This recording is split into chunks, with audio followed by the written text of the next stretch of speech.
Colin, we are going live.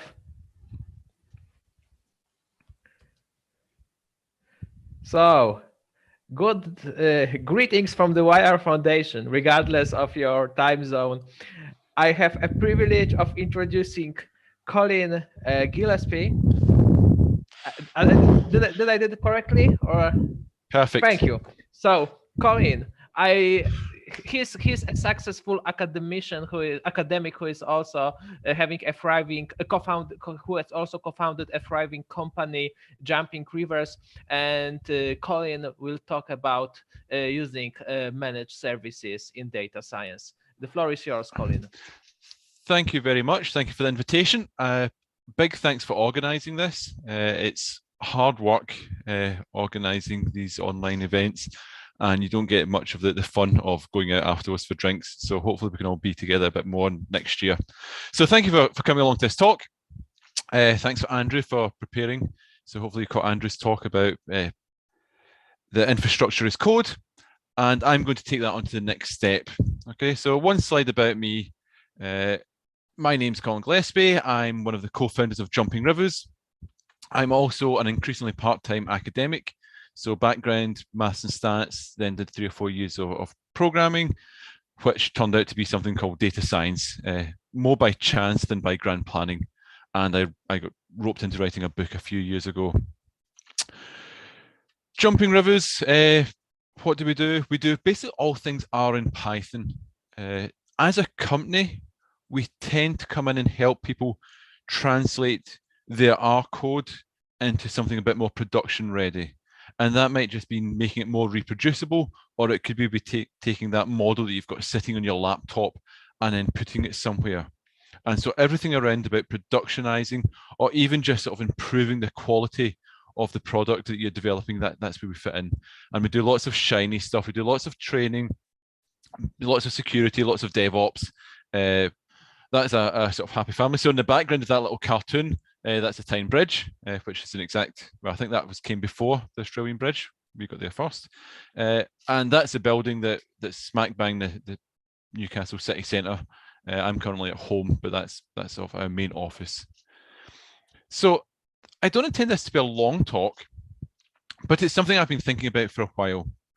And when I've been trying to sort of put together this talk, I thought of a conversation that happened when we first started Jumping Rivers.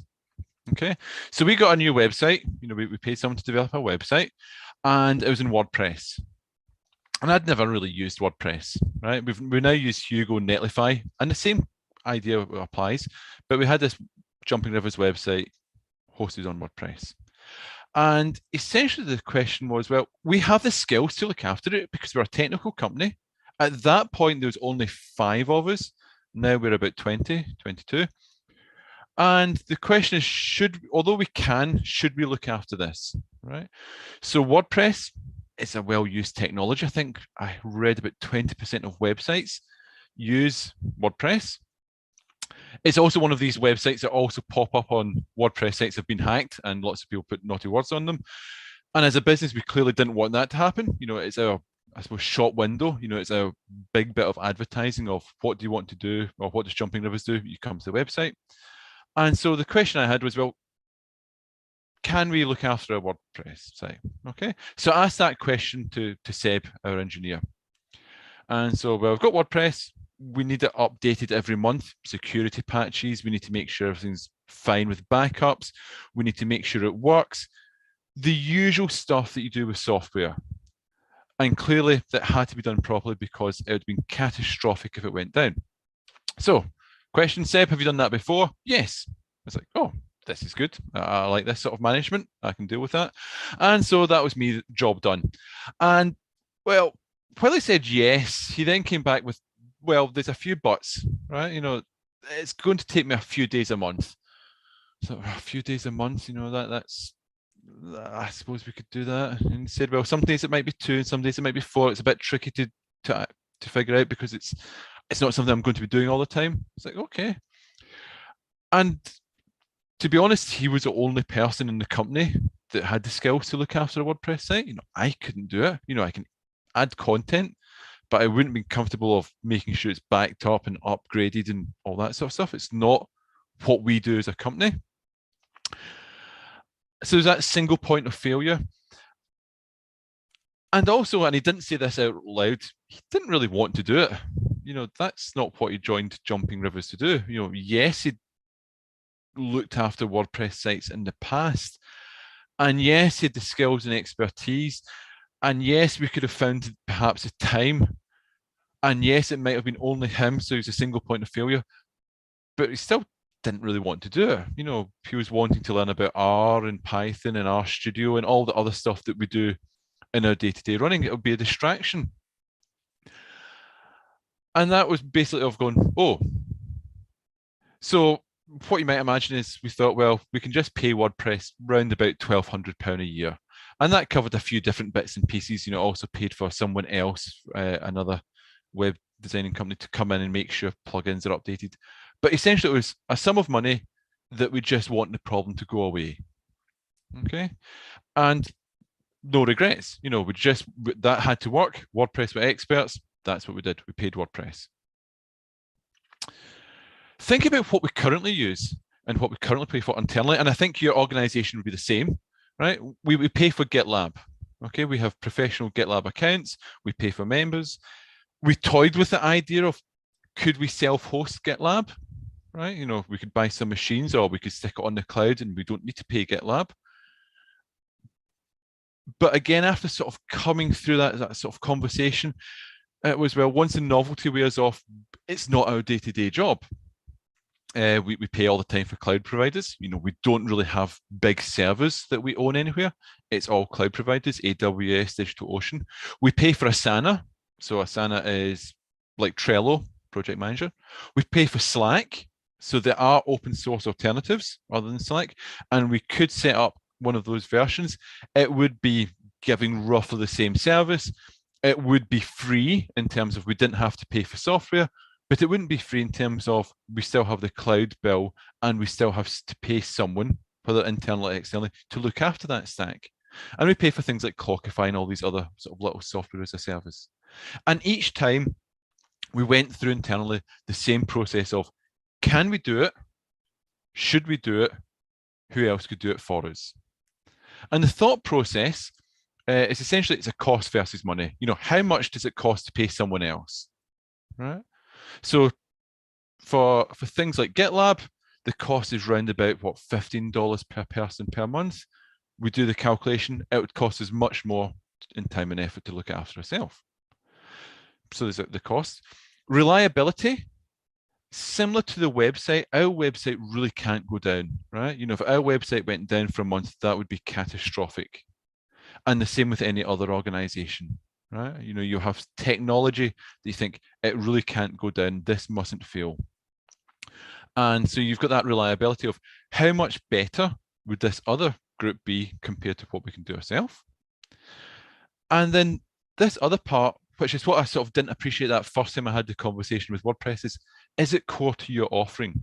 And by that I mean, you have a group of people who are in your organization to do things. What's in their job description? Why are they there? Right? So if they're there to do R and Python and data science, they don't probably want to be doing something else. Of course, we all have to do things we don't want. And you can do that for part of the week, but you don't want to change that core. So in terms of R, Shiny, RStudio, or Plumber, all these other things, there's a few options, right? So when I'm talking about R, Shiny, RStudio, just put in Plumber, Shiny Proxy, everything else. The shinyapps.io, it's cheap, it's stable, it's easy. So I often have conversations where people will say, well, I'm on shinyapps.io and I would like to reduce that bill. It's almost impossible to get something cheaper. So if you can go on shinyapps.io, very cost effective, it's great, it's reliable, it's stable. No one can sort of beat that in price, right? It's good. It's also constrained and it's also inflexible, right? It's not perfect. So quite often we would have clients coming from shinyapps.io because of it doesn't do multiple users as well, or they're wanting to deploy APIs, or they're wanting to have service in the UK or in Europe and not in the United States. There's some sort of variation, but it doesn't work. But if you can get on shinyapps.io, great. We also do lots of managed services. And this, if I'm honest, this wasn't our grand plan 5 years ago, but it just sort of naturally evolved as we were working with clients who were working with R and R Studio and Shiny Proxy. And essentially what happens is we tailor it to your system, right? So if you're using Azure, we'll use Azure. If you're using on-prem, we'll be on-prem.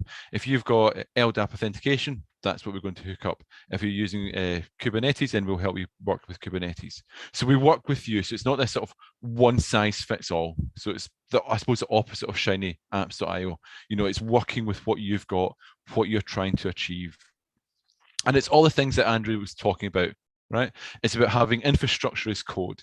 It's about being auditable. It's about the fact that as a company, we are doing this multiple times for lots of organizations, okay? So it's not that you're going to be number one guinea pig. The first guinea pig is always the jumping rivers infrastructure. And then we have lots of sort of test beds, right? So it's about using expert knowledge.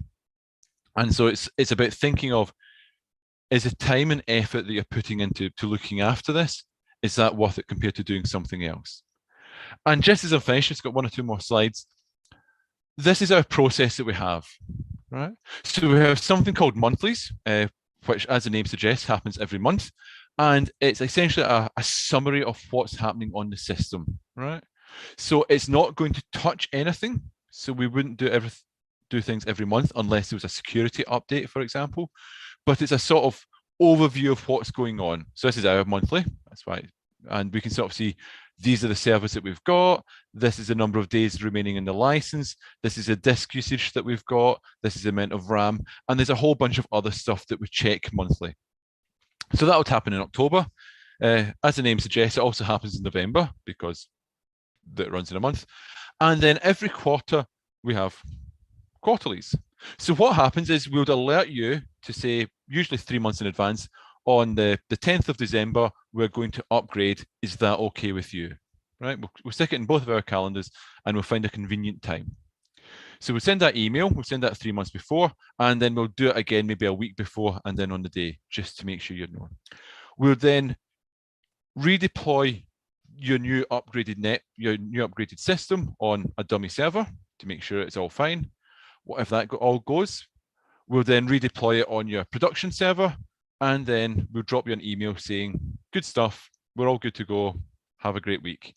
And we'll then produce a summary of what's happened, what are the changes. So not just a dump of the change log, but a human readable summary of, well, actually, this has changed in R, and if you're going from R version 4 to R version 4.1, this is something that might break, just to double check. And the idea being it's a planned and predictable process, okay? I think, and I'm speaking as someone who's definitely done this, as a data scientist, we like shiny new toys, no pun intended. We like that idea of learning something. We like this idea of, don't know what Docker is. I think I'll learn about Docker. Don't know much about networks. Let's do some networks. And then the novelty wears off. And quite often we come in where someone has set up some infrastructure, and usually because they're really busy, it's not their day job, it gets neglected. And that's, to be honest, a bit of a problem in terms of security and everything else. So, summary, upgrades, they need to be planned, they need to be managed, which is not the most stunning of a conclusion. It's a bit blatantly obvious, if I'm honest. But you should have in your organization, when is your next upgrade, right? When is R going to be upgraded? When is R Studio going to be upgraded? When is your Shiny Proxy container going to be upgraded? All these things, these are all planned. These should all be planned and detailed. So thank you very much. If you're interested in any more details or just have general questions, by all means, drop me an email. More details than this, you can also go to our website, Jumping Rivers to Consultancy. We're currently hiring, which I should have put in this final slide, but I forgot. So we're currently hiring. We're looking mainly for remote, but in the UK. But if you're based in Europe and you're interested in Shiny related jobs, then by all means, drop me an email and we can have a chat. So thank you very much for your time, and thank you for having me. Colin, thank you for this great talk. Due to time constraints, we will skip the Q&A and we will go forward to the next talk. So, folks, thank you very much for tuning in, and see you on the third talk by Jumping Rivers. Goodbye. Thank you. Okay, Colin, we are out.